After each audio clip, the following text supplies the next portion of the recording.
Welcome to Wide Awake Stories from Insomniac. Now, here's a little story I got to tell about three you know so well. Welcome to the Church of What's Happening Now. From Insomniac. This is a journey which along the way will bring to you new color, new dimension, new value, and a new experience. Broadcasting from the Insomniac HQ. This is Wide Awake Stories.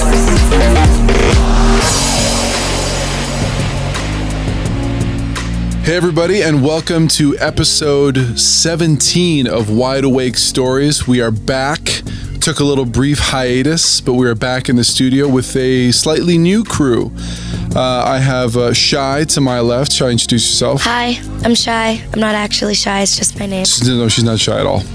and neither is the man to my right, Daniel. Hello. It's interesting. I have to let everyone know, for the last 16 episodes, Daniel has been behind the computer producing our shows, but now he is in the studio with a mic in hand, so this should be pretty interesting. It should be. I know the ins and outs of how it all works, so I've taken my lessons, and now I'm here on the mic. We like to promote the little people to sort of bigger roles within the show. Well, I'm working my way up from the mailroom, what can I say? But we are back. We're excited to be back. We're sorry we left you without a dope beat to step to. Ooh. You like that? That was good. Did you write that before coming in here? No, that was freestyling off the dome. That's way better thin when Daniel says boomin' bass or boomin' beats. I actually met someone that I was doing the live stream with that was like, talk about how the festival is booming. And I'm like, are you from the UK? And he's like, yes. I just rolled my eyes. Immediate giveaways. Booming. So we are back. We've got a great show lined up for you. We've got interviews with GTA, who Shy knows very well. Shy, you handled that interview. They're great. I love them. Shout out GTA. And our boy John Ochoa, who you may remember from episodes past of Wide Awake Stories. He's now holding it down in New York City, and he got together with the legend MK to have a nice long conversation about what MK is up to. And we've also got a brand new segment in the show from a previous host of the show. The Oracle himself. The Oracle. He's coming back in a big way, and his feature we just decided is going to be called New You. New You. If you didn't know, his last name is You, Y-U. Y-U. Samuel, a.k.a. The Oracle. Sam loves you on socials. Yeah, he's gotten to the point where I just play a song for him and he turns around at his desk and he does the gladiator thing where he just the thumbs up or the thumbs down, and then you know it's a good track or you got to get rid of it. He's like a walking hard drive of all music. Jeez, he's the best. Well, let's get right into the show. I think, Shy, you should set this interview up with GTA. You hung out with them very recently. Friends of yours from way back. Florida Connection. 305. They're two of the funniest dudes I've ever met. I actually was on Holy Ship with them for my first ship. That's where I met them. They did karaoke at 10 a.m. with a bottle of 1942. And for as loud as I am, I get very shy and stuff like that. So they gave me a mic, a gallon's worth of 1942, and we're like, sing this Carly Rae Jepsen song, Call Me Maybe. And I was like, you know what? I am going to do this. Chug it. Take my shoes off, start singing with them, and since then we were just like... Is there video evidence of this? Yes. Oh my God. Oh my, it's actually really intense. You have to show me that after the show. It's a really good video. But yeah, we just got really drunk and became great friends, bonding over Miami, tequila, Moomba, how we want to bring Moomba back. And in this interview, they actually talk about what they're doing with multiple genres and how, you know, they're straying away from just one sound because they do so much, and I think that's incredible. Wide Awake Stories. Welcome to Wide Awake Stories. We're sitting down here with GTA. The first thing I want to ask is why you guys didn't do your scheduled GTA Wide Awake Stories. That wasn't today. When was it? I didn't even know. It was supposed to be the day that Matt wasn't there. Oh, well, I'll let Matt talk about that. Wait, when was that? You weren't there. There was a festival you weren't at. Oh, the Greatest Day Ever festival? Oh, because I was at a wedding for one of my good friends, Scott and Robbie. It was a very, very, very beautiful wedding, which I was in the Orcas Islands of Seattle. Who played by themselves, or did someone else play, or? I mean, I don't know. I was just having a great time at a wedding. I'll tell you what happened. So It was me. I played by myself. Oh yeah, this guy. No, I'm just kidding. It wasn't by myself. Shout out to Bauer one time. He came through. Yeah, you know, he came through, put it down for New York. We put it down for Miami, Florida, and LA. Wait, so he did a good job at being Matt. Yeah, you know, he was a little bit taller, but... Oh, okay. He had more hair? Yeah, but a little bit more hair, too. Okay, cool. I don't know if anyone noticed, because I didn't know that that happened. I don't think Matt really knew that happened until after. I mean, I didn't. I was drunk as shit the whole day. Both good-looking dudes. I couldn't tell the difference. So the last time I really saw you guys was in LA when you did 3 parties, different genres. How are you taking that off? Ooh, tequila. We're gonna tequila. Ooh, tequila. Cheers. Cheers. 1942 only with these guys. As you know.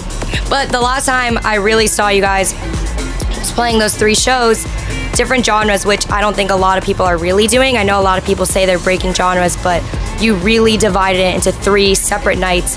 And I want to know how you're continuing to do these things with your music and, you know, the rest of your career. Well, we're just focusing on different, as you just said, like different genres. You know, we decided to break them up into different colors, which we have the yellow, which is more like Latin tribal kind of stuff. We have the purple night, which is more housey and like deep housey techno kind of stuff. And then the red night, which is all trap and bass and, you know, all the crazy shit that most people listen to. And we just decided to keep going with that. And now we're working on more music that is, it's still GTA. It's like completely all the genres, but just like more focused on every single type of color that we have pertained it to, I guess. Are you guys gonna do more parties with 3 colors, the way that your music's released? Sí. Sí. Spanish mommy over here. 305, I'm learning. So who have you guys been working with? I know you're working with a lot of artists for this. Yeah, so I mean the most recent stuff that we've worked on is we just had a little writing camp in Madrid, España, with a few different artists. We had, let's see, we had Miss Nina. We had Beauty Brain, we had Young Beef, we had Ekis Man. Shout out Ekis Man one time. Yes. We had Danny Romero. Who else we had? Oh, Mala Rodriguez. Yes, Mala. We had Critical. We had... Wait, we had one more. GTA. Oh yeah, GTA. That's right. What's GTA? I'm not sure actually. I think it's like 2 guys. It's like Good Times Ahead, something like that. I'm not sure. So since you guys do so many different genres, when you play festival sets and not these 3 nights for different colors, how do you plan them out? Do you mix up the songs to different genres? Do you stick to one, or is it just depending on how you feel? It's kind of like our favorite tracks that we find. Like, we literally we've been listening to so much music over the years that we find a bunch of shit we can't play. So it's like these nights really help us like dive into these like really niche genres, you know what I mean? So like a lot of house tracks that we would never really play in GTA sets, we are now allowed to play on Purple Night. So like, you know. Now that it's like a bass rush night, we'll play all the dubstep and like crazy trap things that we would normally not play in like a normal night. Would be all the music all together. We would just like focus on heavy dubstep or heavy trap or heavy whatever it is, you know, for that certain night, which is for bass rush. It's a lot of wubs and a lot of rail riding.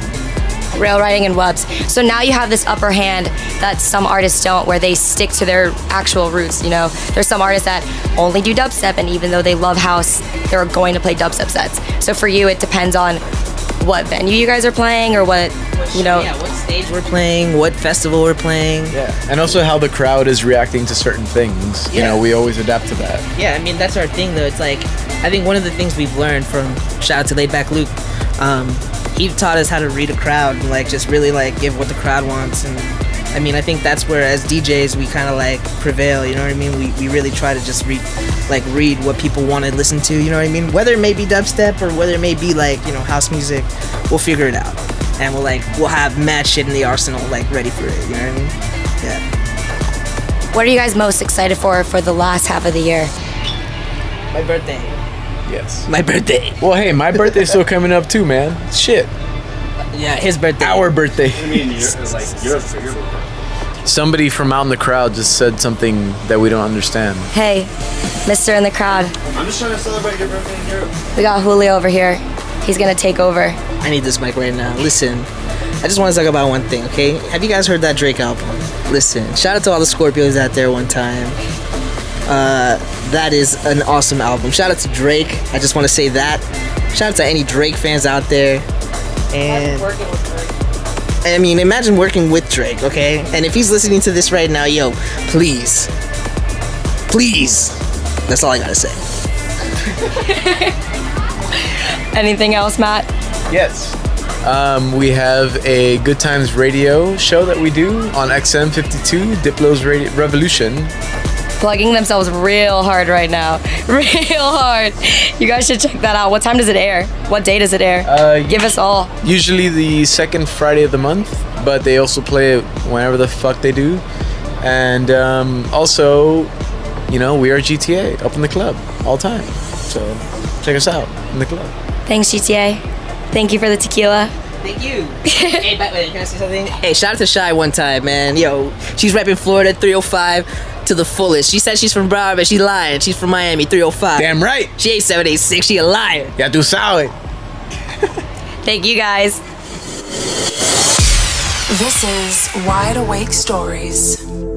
Those guys are down for whatever, man. I remember a few EDC New Yorks ago, we had them. I'm gonna pause you because one more guest. Hello, Deirdre. We interrupt this broadcast. Big D. Deirdre is back. Big D. Big D, Lil Shy, All D. Just coming from a long meeting, an important meeting, of course, because Deirdre is very, very high up here at Insomniac HQ. She's always in meetings. Hi, guys. What's up? Sorry I'm late. What are we talking about? We were just talking about GTA and the interview that Shy did with him. I was telling Shy that many EDCs ago in New York, we did a piece where they essentially rode every single carnival ride with us. Well, they tried to ride all of them. They got through about 6, and then it was like they had to tap out because it was too much. They're probably so drunk. Yeah, I don't know. They were probably drunk. Maybe. They were 100% drunk, if I could tell you. But they were so much fun. Like, they didn't care. There was no like, oh, we can't do that. Like, sometimes you get artists people. And they're not down for like things that are out of the box. Like, we're like, so we want to ride every single ride at the carnival with you. And they're like, dope, let's do it. Yeah, they're always down for anything. It doesn't matter what time it is. They're like, all right, let's do it. So did your meeting went on a little bit too long? What has you missed so far? What have you missed? Oh, we named Sam's segment. We call it A New You. Wow.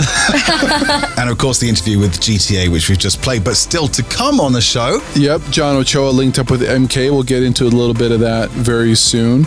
But I think we wanted to take a minute to talk about something a little bit more serious. Every month on Wide Awake Stories, we like to feature artists, we like to feature people in the scene, but we also like to sit here as a group and talk about topics that are relevant to our culture and what we go through on the day-to-day. And self-care is a huge part of that. Well, we could start it with how Daniel Bailey is 79 days sober from alcohol. Yay! Congratulations. But that's a big deal. So it's a huge deal. Good for you. Sincerely. How much money I've saved.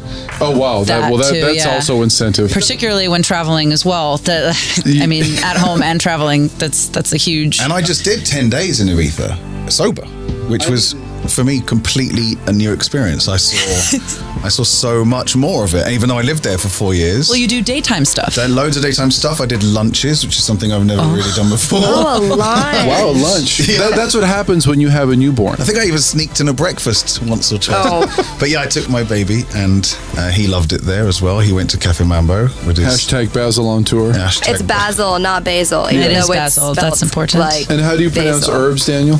Well, it has an H in it. How do you pronounce hotel? Hotel. Exactly. I think we're straying away from the topic of self-care. So back to self-care then. Deirdre, you're about to go on your holidays and you're off to the sunny island of Ibiza. How are you going to look after yourself while you're there? Well, I want to do just casual, like 15-minute meditation in the morning. Oh, that's great. I do that now. So good for It's you. the Yeah, best. I wish that I did it more now, but I'm so in my work routine that the self-care stuff I do regularly is more in the evening as opposed to the morning time. So I'm looking forward to doing that, and then just eating well because I'll have the luxury of having all the time in the world. Juices and good food, clean food, all of that. I always promise myself that whenever I travel on vacation, that this is my opportunity to like eat healthy, and I'm on vacation, so I don't mind spending a little bit more money on like a nice piece of fish.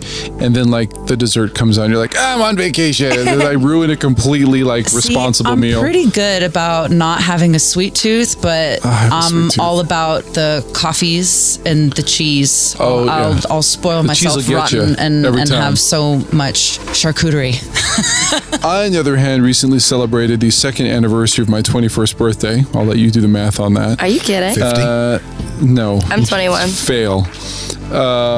But for me, it's important to make sure that I get a little bit of a workout in the morning, even if it's just stretching. You know, taking 15 minutes to meditate, it's something I'd like to do more of, but I try and take 15 minutes to stretch out, just do basic sort of, you know, making sure the legs are good and the arms are good, and I can still touch my toes in the morning. That's a big one. Not a lot of people can touch it. Yeah, I can Which is definitely shocking touch to my me. toes. Like, Yeah. everyone should be able to do that. Everyone should be able to touch their toes. Daniel Bailey. Yeah, wait, Daniel, for those of you, cannot since we touch don't have a your video toes. show, Destroying right he's now. not Can't trying, do you it. can't do it. Everyone Can't should touch be his able to toes. do that. Everyone should be able to stand on one foot easily for, I think it's 20 seconds. Yep. And Wow, then I'm doing all right. another one is everybody should be able to do a 30-second plank. When I used to cheer, they used to try and like pick up girls to stand on one foot while pulling our legs like so beyond our head, and they made us practice standing on one leg for a solid 2-3 minutes. Wow. Which was brutal. It's not easy at all. Are there videos of you being a cheerleader? There are. Okay, so now the video count is 2. Yeah. Yeah. So what that did we're I in the mention? drunk Say that one. karaoke. Oh, drunk karaoke with GTA at 10 in Yeah. the morning of me singing Call That's Me must-watch Maybe. content That right there. surprises me less than the cheerleading. Really? I cheered for like 10 years and then like Wow. broke my back. I mean, I think everyone in this room also, because we work at so many festivals during the year, it's important for us to make sure that when we're working on our feet for hours and hours and hours a day, EDC Vegas is a perfect example. Going to bed at night, doing some stretching, wake up in the morning, doing stretching, making sure you get your water intake, making sure you're having a high protein, not low carb diet, because you need to burn off that energy somehow. You know, it's really important for me to remember to not get caught up in all the craziness and the excitement of the shows, and to remember that I'm working, I'm there to serve a purpose, I'm there to help people, so I got to be sharp. I'm sure DJs feel the same way too. More and more DJs these days, I think, understand the importance of that. Of course. And therapy, I think. Yeah, I think the more obvious one is the physical stuff, and that's all well and good. Everyone should, you know, take care of their bodies, Drink but taking water, care of your work out. Yeah, but taking care of your mind. I'm hearing more touring DJs, you know, putting an emphasis Yeah. on that, and it's And very they're open important. talking about it too. Yeah, of Yeah, course. A lot which of is them great. have been doing that. They've been speaking out on social media on their own past experiences about anxiety and depression and, you know, touring and how exhausting and the lack of sleep. And how isolating yeah, it can be. So it's especially, important like, to take care of your mental health. Especially DJing and touring. Yeah. If I miss some sleep just from working a festival, my whole week is thrown off, and I call my therapist freaking out. Like, I only got 4 hours this weekend. Like, what do I do? I'm freaking out. And then I can't imagine playing 4 or 5, even 3 shows a weekend, super late, getting on a plane, landing, playing again, getting on a plane, you know, drinking as well. And being surrounded by people who may or may not have those best interests Of course. at heart. You know, they want to party with you, they want to buy you a shot, Yeah. they want you to stay up late with them.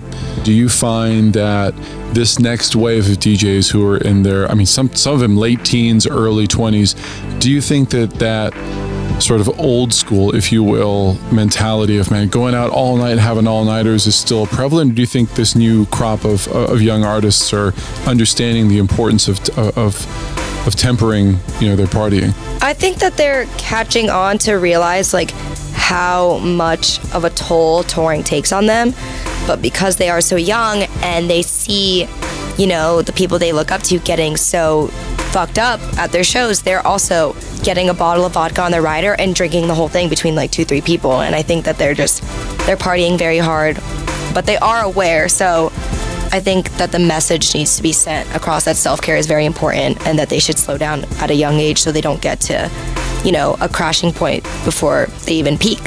Yeah. I think more and more these days, I come across more DJs and young guys that are really looking after themselves and do understand that there's better management these days. There's more money involved in touring, so they have better management, and it's within the manager's interest to make sure that their artist is healthy, physically and mentally. Yeah, it's a longevity thing. Yeah, back when I was doing it, managers didn't really exist. You just get out there and do it, and there was less money in the scene, so there was less people sort of interested in what was going on. But yeah, I definitely see more and more. I mean, I bumped into Jaws this weekend, and he looks incredible. Yeah, he looks great. Yeah, and I was talking to him about how all the different ways he's caring for himself, and I told him he looked like 10 years younger. He looks like a little baby. I mean, I'm not gonna lie, Diplo and I are probably about the same age. I follow him on Instagram. Dude looks pretty good. He looks great. In recent memory, I think Diplo was one of the first mainstream DJs who was very forthwith about no, I have my regimen, I take care of myself, I'm in this for the long haul, I got shit to do, places to be, and he takes care of himself. And that was a huge audience. That was a huge audience for that messaging and that those strong affirmations to be reaching. But wasn't Calvin Harris a freaking Armani Exchange underwear model? I mean, you're not an Armani Exchange underwear model if you're packing the beer gut. He's beautiful. And, Well, look, and Tiesto, I think he just celebrated his 80th birthday.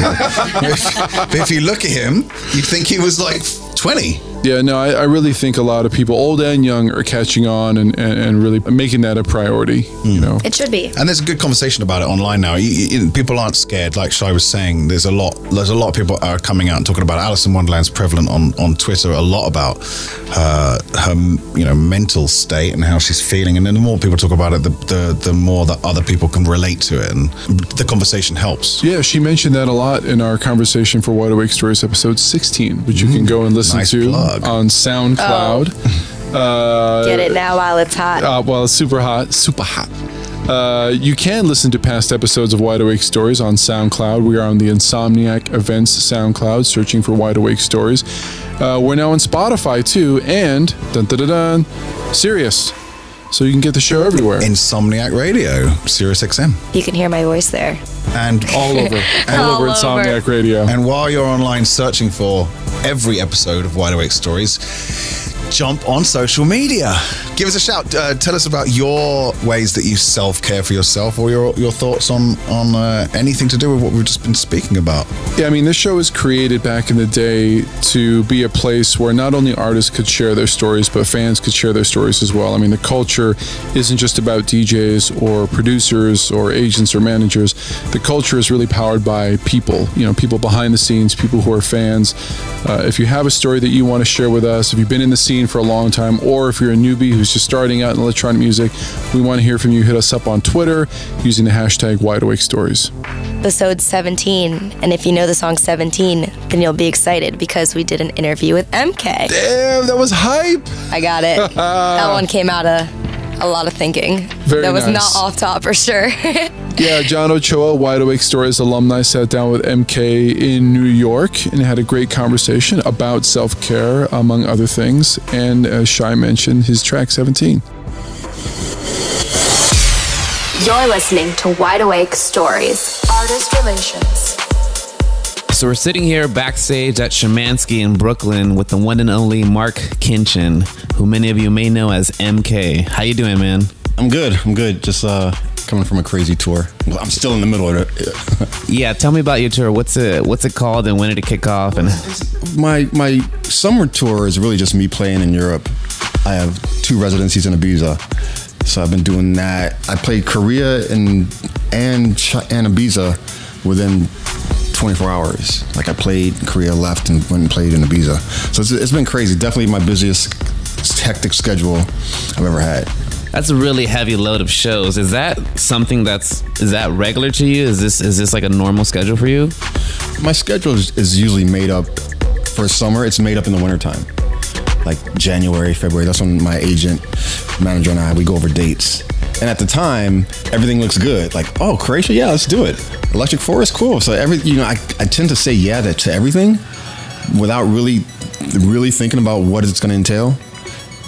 So now once I start to do the tour, then it's like, oh, maybe I should have took all those shows because it's insane. When you have a schedule like that where it's packed from the beginning of the morning to the end of the night, because you're going late into the night at a lot of these shows, you're traveling in different time zones, in multiple airplanes and cars for hours. What are some of the things that you do personally to keep your health in check, whether that's physical, emotional, or mental? I mean, the hard thing about keeping just your health in check on the road is just that, because you're on the road. All winter, I went to the gym like 3 times a week, just working out and working on music. And I said during the summer, I'm working at hotels. When I go, I check in a hotel. Every hotel I go to has a gym in it. But it sounds better than it really works because it just does not work like that. I do tend to eat pretty healthy though. That's the one thing that's kind of easy to do, is to eat healthy. But because, I'm at the club late nights and, you have a drink or two, it makes everything a little harder. It makes waking up harder. It makes, taking that flight, it's harder. The longer flights are actually easier because I can sleep. I usually fly business class, so I can sleep on the flight. So that's fine. I usually end up landing well rested because that's the only time I can get like 12 hours of sleep is on a plane. I don't get it at home. I have kids, so. On top of being a producer and a world touring DJ, you're also a father and a husband. Yeah, for sure. So, I have a whole family at home that, when I'm home, I have to be there for them. So with that in mind, everything you just went over, your career as a producer, your career as a DJ, your career as a father and husband, is self-care and health important to keeping a lasting career like your own? Yes. Yeah, you have to take care of yourself. You really have to. I know some DJs that kind of just go all out, and some of you listeners probably know who it is, and there's some that do the opposite. Like Steve Aoki, Diplo, they take very, very good care of themselves. But I spoke to Steve Aoki about this once, and because he used to drink like a fish. But he said, Mark, once you start getting the crazy tours, you'll start to naturally not do that anymore. He's almost said, like, don't try to force it because it's going to come, because eventually you're not going to be able to do it. You're not going to be able to go out and drink every night and stay up, till, whatever hours. You're going to eventually learn how to deal with it. Do you see more younger DJs falling into that rhythm of partying hard, playing hard, and not necessarily balancing their life and health? I think it depends on who they look up to, who they like to follow, because there's some young kids that see so-and-so DJ who just gets hammered and they kind of take on that role, and it works vice versa also. They may follow a DJ who doesn't do that and they kind of do the same thing, but it's not one type of thing that the younger DJs are doing. It's kind of mixed. So I want to talk about your hit single 17, which is blowing up in the UK still. It's starting to grow here in the US bigger and bigger. It's your biggest original song of all time so far. What does it feel like to see crowds around the world who may not even speak English singing the words to 17 at festivals and like clubs? I'm watching kids, get into my songs and sing words. That's the thing that keeps me going as a producer, because it's almost like you get a high from it. It's something that I can't explain.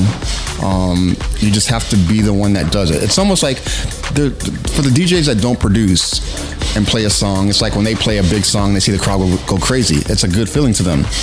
But when you make the song and see them do that, it's a totally different ballgame. Totally different. But that stays in your head. It's like this high you get. So when you eventually go back in the studio, when I make new tracks, you want to get that reaction. So you're really trying to make a track that gets that reaction. I don't try to make a track that will get played on the radio. I try to make a track that will get everyone screaming and sing along. That's all I do. And like I said, it's just a great feeling when you see it. You get that feeling over and over, no matter where you are in the world. Yeah. Unless it's a song that you made that they don't like, but then you get the opposite feeling. Yeah, you find that out really quick. Everyone has like a straight face. You're like, oh, all right, that didn't work. I do want to talk about that feeling, because I know in a recent interview you said that you were digging around your laptop looking for your next hit, and you rediscovered 17, and you felt this sensation, and you knew you had something special.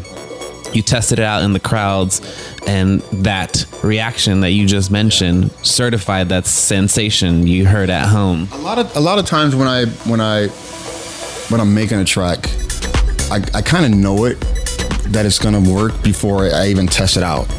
It's just a feeling that you just know. You're like, wow, this is good. So most of the time I knew. I don't think I have a track where I played it and I was surprised that it went off. I always had like an idea. There's been times I made a track and I'm like, I don't know if it's gonna work. I'll try it out. That happens. But usually when I know I have one, I just know before. Is it the same feeling that you get when it does work in a stage? Like when you're at home and you're listening to a track and you feel something like, whoa, this is pretty good. Is it the same feeling that you get when the crowd reacts to it, or is it a completely different sensation? That's a good question. It's a little bit different, because it's almost like you're like, oh my God, I have something that's gonna work. So you kind of buzzing off of that. And then once you play it and then you see that it did work, it's like it adds on to it. It's like an initial part of just being buzzed, basically. So back in 2013, when you released your epic Look Right Through remix for Storm Queen, you played it out at a big festival in the UK, and that was one of the earliest times, or one of the most recent times, where that magic feeling came to you. Like, have you felt that feeling recently, whether it's at home or at a show or at a festival? The last time I felt it was when I made 17. That was the last time. Is that going to be your new test of like banger certification, with that feeling of that you're... That's how it's always been. I remember making tracks 15 years ago and thinking like, wow, I wish it was before I was DJing. And I was like, I'm like, if I play this out, it would go off. But I never played it out because I wasn't DJing. Like when I did Nightcrawlers, like I'm like, wow, this is dope, but I never had the chance to play it in the 90s. Which is interesting, because a lot of our listeners and our fans who go to Insomniac shows may not know that about your career, where some might just be discovering you now, but you've been doing this since the 90s, or maybe even before that. I started out making house music in the late 80s. And all through 90s I was making house music. So yeah, I've been doing it for a while, and I just had no interest in DJing. But like I said, I did have tracks that I felt like, wow, if I was DJing, I would love to play this track. It's funny because even though you didn't DJ back in the 90s, you had all the hits to be a hit DJ yourself. Yeah, it's funny. I really did. It's like, you missed the boat, man. I did. No, that's why I got back on the boat, because I didn't get on back in the 90s. But no, I've seen Frankie Knuckles play my songs. I've seen Master at Work play my songs. Danny Tenaglia, Junior Vasquez. I've seen all the big DJs at the time play a lot of my songs, a lot. Can you tell our fans a little bit about how you actually discovered the DJ lifestyle, coming from a life behind the studio? Yeah, I got into DJing once I realized I missed the boat. This is like, say, 2010, and I already missed DJing in the 90s. So I'm like, wow, I probably should have started DJing in the 90s. It'd have been a good thing. So at the time I was just producing, and I was producing for Pitbull. And that's about the same time Pitbull sampled Hotel Room, or sampled Nightcrawlers. And for Hotel Room Service. For Hotel Room Service, yeah. And the song did really well. And so I started thinking like, okay, I'm gonna start producing house again, because obviously it's working in the pop world now, and there's a market for it, for like my style of house, there's a market for it. And I thought like, okay, I'm not gonna miss the boat this time. Not again. I'm not gonna do it again. I'm getting back on them. I'm getting on that boat. And at the time I was friends with Afrojack, and he was producing and DJing. And so I just kind of started like, after talking to him for a while, and then I just kind of how I got into it. What's interesting is that a lot of the cats who were doing it in the early 2000s and 2010s were probably fans of your work from the 90s. Did you feel that once you jumped back into DJing, did you feel embraced by the electronic community? Yeah, I think that's what helped. That's why I got booked on shows so quick, because the DJs that were successful during that period were playing a lot of my 90s house stuff. So, and a lot of kids, especially in England, they do their homework. Like if they hear a song they like, they go and find out who made it. Where in America, they kind of just listen to it. I feel like more than kids in UK. So when I would do shows over there, they knew who I was from the first show I played. Like I think the first show I played sold out. It was like something ridiculous. So, but yeah, most of the new producers, I have found that they do know who I am. Even if they make techno, if they make a different type of house music, they still know what I've done. I've seen that a lot. Why do you think that is? It's like because I know your sound your sound covers a lot of like house, but it also has touches of deep house, and some of your songs even go into pop territory. But it also sounds like fans. But it sounds like DJs who play techno and make techno and other genres also. Like most of the time, when you have a kid that wants to be a producer, he listens to someone. And even if he wants to make techno, say someone loves making techno and listens to Richie Hawtin, and they know, they heard all of Richie's interviews, but they at some point they probably heard Richie say, I really like MK's work, or I used to play all MK's music, or me and MK and I did a track together, you know, and then they're like, oh, okay, so MK, yeah, he must be okay, you know. So I think they kind of listen and kind of. I've always had just people kind of embrace it, but I think it's because the early '90s stuff. It's like everyone likes '90s house, just like everyone likes '90s R&B. You know, it's like for some reason '90s just had it right. '90s hip hop. You know, it's like you don't find many rappers out who say they didn't like hip hop in the '90s and '90s hip hop. Even after 16 years old, you know, they still claim they like, you know, '90s hip hop. I was a child then, but the '90s were a very good time. Yeah, exactly. And you also have a new single in the works called Girls and Boys. What does that sound like? It's my first song that's slow. It's like not slow MK song. What's that? It's a ballad. No, it's slow. It's slow in the house world. It's 114 beats per minute, so it's still danceable, but it was more so presented to me from Sony. Initially, a girl named Ray, who sang Jax Jones, was it Breathe? She did a song or two for Jax Jones, and now she has her own project, but she initially did the song. And so, you know, Sony presented the idea and I liked it, so I finished it, produced it, and then Ray she couldn't get on the song because she has a song coming out herself. So I put a girl named Glowy on it. She's a new artist signed to Sony also. But it's a really cool record. It's a little more urban, you know, than 17, but it's just a dope song. It's really simple. There's not a lot to it. It's like 3 sounds and then your drum sound. So it's a really open track. But I am gonna do a version that I play out during my sets. So I'm basically gonna remix my song and do that. But the main version's done. Are you gonna put it through that feeling test of playing it out live? If it knocks, you know it's a hit. Yeah, for sure. I mean, the thing is, the version I have out now, it's the first time I have a song where I can't play this version out because it just won't fit in the set. So this is uncharted territory I'm going in here.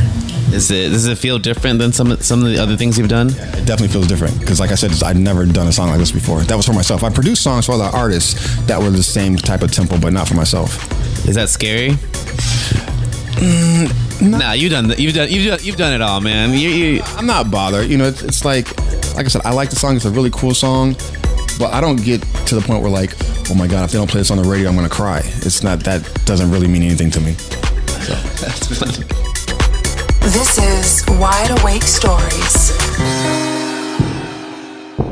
Somebody said to me the other day, and who will remain nameless, that they thought MK was like the same age as me.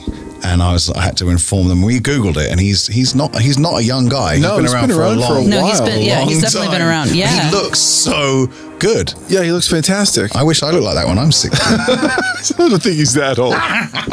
He will I'm be Googling playing, it. He will be playing Nocturnal Wonderland for us coming up in September. Keep your eye on Insomniac.com. We will be dropping a special MK Nocturnal Wonderland mix over the next few weeks. You'll want to keep an eye out for that. That's going to be hot. And he's going through a well-deserved massive resurgence right now with his career. Like we just said, he's been around forever. And if you Google him and actually look at what some of the tracks that he's been responsible for, if you've been into dance music for a while, you'd be surprised about some of the tracks that he's been behind, not under his name. Yeah, and then he wasn't touring, and then started touring, and it's just he's had bangers. so many peaks in his career, and he's on a high one right now. Speaking of bangers, is it time to introduce our newest segment for Wide Awake Stories? Oh yes, it's new you time. It's a new you, baby. So as we said at the top of the show, Mr. Samu is the be-all, end-all of tunes. He knows all the hits. He knows who's on the come-up. Conversely, he knows who's on the come-down. He's got access to records that no one has. I think he gets records before they've been made. Have you seen that T-shirt that says, I listen to music that doesn't exist yet? that we should get that for Sam for his birthday. We definitely for sure. should. Broadcasting from the Insomniac HQ. This is Wide Awake Stories. So I don't really need to say this out loud because I know it's in the back of all of your minds, but we're in the middle of August, which means there's only a month left of summer. It's around this time of year where artists are road testing a lot of new records, tracks that you haven't heard because they're either on the verge of being released or they're still being finely tuned before they get sent to any labels. There's loads and loads of new releases in the pipeline, and I can quite literally talk for days about the ones I'm looking forward to. Don't worry, I'm not going to do that, but I am, however, excited to put a handful of them on your radar now. First up is a new 3-track EP coming out on Nightbase. If you've never heard the name Nightbase, I'm not going to judge you, but it is a label that you should be keeping a close eye on. It's run by AC Slater, and they've essentially earned respect because of the work they've been doing, putting stateside heads up on the sounds of predominantly UK-centric genres, including bass house, garage, and bottom-heavy tech house.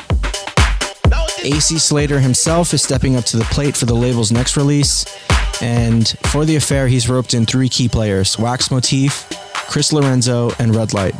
I'm focusing in on the last name from that list because Red Light has absolutely crushed his collab with Slater. It goes by the name Ultra Hype, and to me it's the perfect bridge between Slater's slinky bass lines and Red Light's unapologetic attitude. They've honestly found a solid middle ground here between both of their sounds, and the end result is easily one of the hottest tunes of the year. It hits shelves at the end of the month, so keep an eye out. Ultra Hype.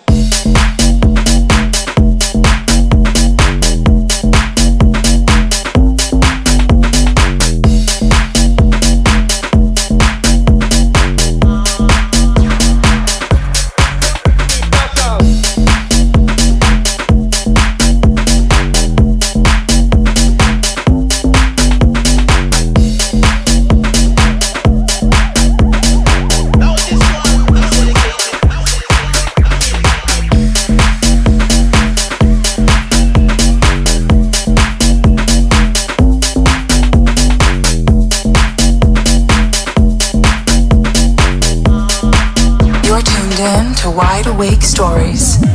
For my next selection, I'm diving a little deeper into one of my favorite artists on the Anjuna Deep roster. You know him by the name of Yodo. He's been a staple of the Anjuna Beats offshoot since joining the label back in 2015, and for very good reason. The Finnish producers, he's a hit-making machine. He's currently adding to the anticipation around his forthcoming artist album, Hyperfall, which is scheduled to drop next month. Hear Me Out is the second single to surface from the LP. It's a gorgeous slice of vocal-driven deep house that's melancholic and moody, and it just has the right amount of euphoria sprinkled in. Yodo definitely nailed this one, and there's no doubt in my mind that this album is going to go far and wide when it sees the light of day in September.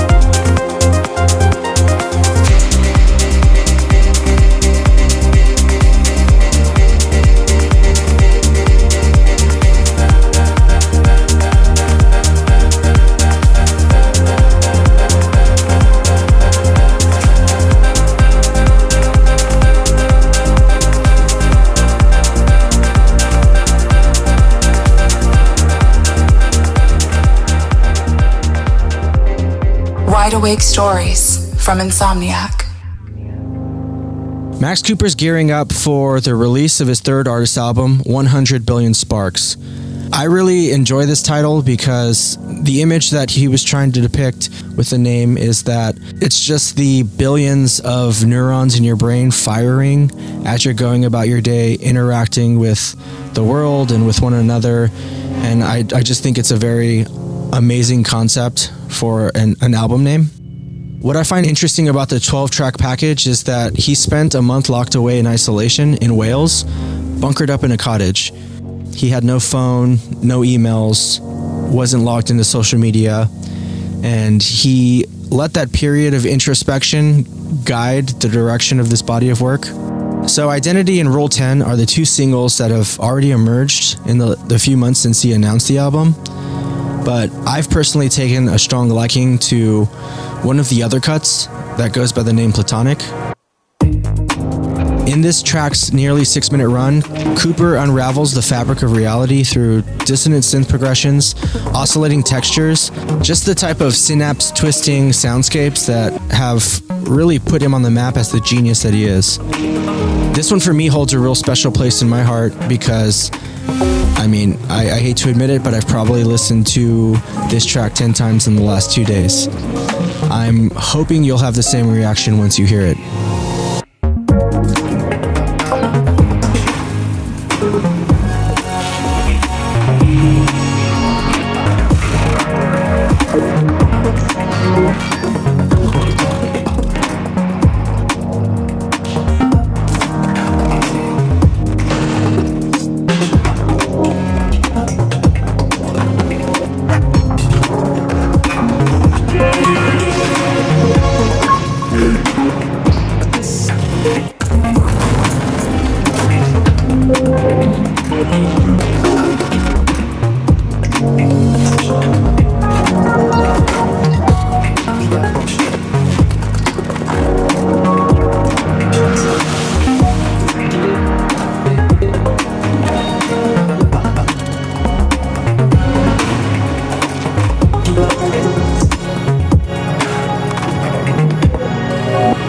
Wide Awake Stories.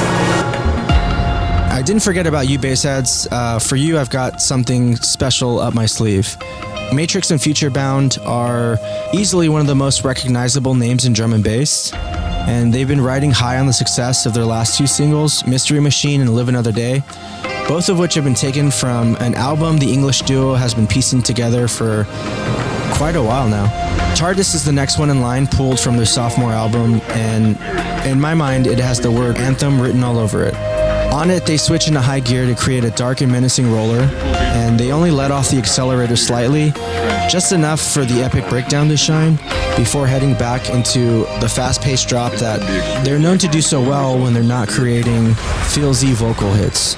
This one's landing on shelves on Friday on Viper Recordings. It's the imprint that they look after. You should head over there once it comes out. 5 seconds to terminate this stage.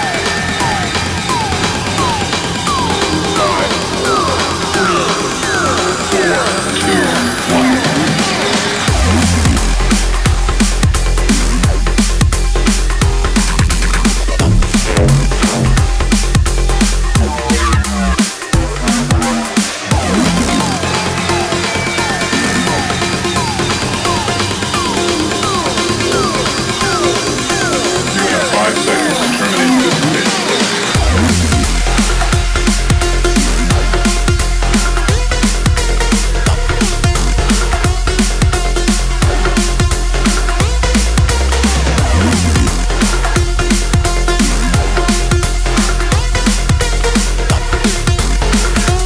Wide Awake Stories from Insomniac. As my finisher, I wanted to close out with someone that I've been keeping close tabs on for a couple of years now. His name is Kyle Watson, and he's from South Africa. He's one of the founders of the weird and wacky label known as Box of Cats. Kyle is also a regular feature with the good folks at This Ain't Bristol, which you've probably taken notice of if you've been following our Track of the Day series on Insomniac.com. We've premiered a handful of cuts in the past, most recently highlighting his collab Chomp with newcomer Franklin Watts. That track and this next one are both featured on his debut LP, Into the Morning, a 10-track album that zeroes in on those magical moments that take place from sunset to sunrise. I Know is the opening cut, and it perfectly sets the tone for the rest of the tracks that follow. It's also just a very good introductory track to the sound of Kyle Watson. It essentially sums up everything that makes Kyle Watson's sound stand out from the crowd, because it's bouncy, it's super well balanced, and it has those signature wobbles and idiosyncrasies that make his music serious and silly at the same time. I honestly can't sing his praises enough. He's just a super talented guy, and I think he's going to go places, so expect to hear more about Kyle Watson from me after this, because I just can't stop talking about him.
Stories from Insomniac. We will be back next month. I know we took a short hiatus, but we will be back next month for our September show. With me again. Again, episode 18. The legal age. We're legal now, finally. But not to drink. No, just to drive. No drinking. Well, the rest of the world you can drink at 18. I know, but not here. The civilized world. Not here. Daniel's just here to keep us in check, us Americans. Sober Daniel. Tell us what we can't do over here. Why are you here? He's sober and he's bored. Come back and check us out again next month on Wide Awake Stories. We will see you then. See you soon.